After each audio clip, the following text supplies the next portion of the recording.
சீதாவை கல்யாணம் பண்றதுக்காக அருண் ரெஜிஸ்டர் ஆபீஸ்ல வெயிட் பண்றாங்க. இங்க சீதா கல்யாணம் பொண்ணு மாதிரி ரெடி ஆயிட்டு அவங்க அம்மா கால்ல ஆசீர்வாதம் எல்லாம் வாங்குறாங்க. எதுக்கிட்ட ஆசீர்வாதம் எல்லாம் வாங்குற, கல்யாண வீட்டுக்கு தானே போறேன்னு சொன்னேன் அப்படிங்கிறாங்க. இல்லம்மா இன்னைக்கு என்னமோ நான் சேலை கட்டிருக்கேன், உங்க கால்ல விழுந்து ஆசீர்வாதம் வாங்கணும்னு தோணுச்சுன்னு சொல்லிட்டு சீதா அங்க இருந்து கிளம்புறாங்க. ட்ரெயில மீனாவை சீதா மீட் பண்ணி 2 பேர் சேர்ந்து ரெஜிஸ்டர் ஆபீஸ்க்கு வந்துடுறாங்க. அங்க சீதாவுக்கும் அருணுக்கும் கல்யாணத்துக்கான ஏற்பாடு எல்லாமே பண்ணிக்கிட்டு இருக்காங்க.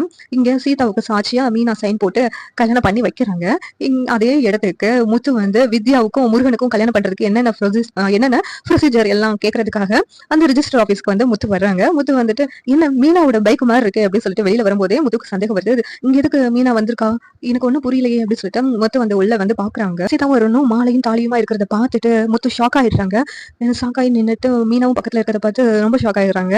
உடனே அங்க இருந்து கிளம்புறாங்க முத்து. அந்த இடத்துல மீனா இருந்துட்டு நில்லுங்க போகாதீங்க அப்படின்னு சொல்லிட்டு கூப்பிடுறாங்க. அதான் நீ ஏன் முடிவெடுத்து எல்லாமே பண்ணிட்டல, எனக்கு துரோகம் பண்ணிட்டல, என் பேச்சை கேட்க கூடாதுன்னு முடிவு பண்ணிட்டல, அப்படி இருக்கும்போது என்ன எதுக்கு கூப்பிடுற, என் மூஞ்சிலே முழிக்காத, என் வீட்டுக்கு வந்துடாது அப்படின்னு சொல்லிட்டு முத்து சொல்றாங்க. உடனே மீனா இருந்துக்கிட்டு என்னங்க ஏங்க இது சீதாவுக்கு அவ வாழ்க்கைக்காக தாங்க நான் பண்ணேன், என்ன மன்னிச்சிடுங்க அப்படின்னு சொல்லிக்கிட்டு இருக்காங்க. ஆனா முத்து எதுவுமே காதல வாங்காம அங்க இருந்து கிளம்புறாங்க. சீதாவும் மாமா நில்லுங்க அப்படின்னு சொல்லிட்டு கூப்பிடுறாங்க. ஆனா முத்து காதலவே வாங்கல. இங்க மீனா ஒரு பக்கமும் சீதா ஒரு பக்கமும் அழுதுகிட்டு இருக்காங்க. சீதா மீனா கிட்ட அக்கா என்னாலதானே உன் வாழ்க்கை எப்படி ஆயிடுச்சு அப்படின்னு சொல்லிட்டு அழுகுறாங்க. நான் மாமாட்ட பேசுறேன்க்கா அப்படிங்கிறாங்க. இருக்கட்டும் நான் பாத்துக்கிறேன் எல்லாமே, நீங்க கிளம்புங்க அப்படின்னு சொல்லிட்டு மீனாவும் அந்த இடத்துக்கு கிளம்புறாங்க. சீரியல் எப்படி நல்லா இருக்கும் நீங்க நினைக்கிறீங்க கமெண்ட் பண்ணுங்க. இந்த வீடியோ பிடிச்சிருந்தா லைக் பண்ணுங்க, ஷேர் பண்ணுங்க, சப்ஸ்கிரைப் பண்ணுங்க. தேங்க்யூ.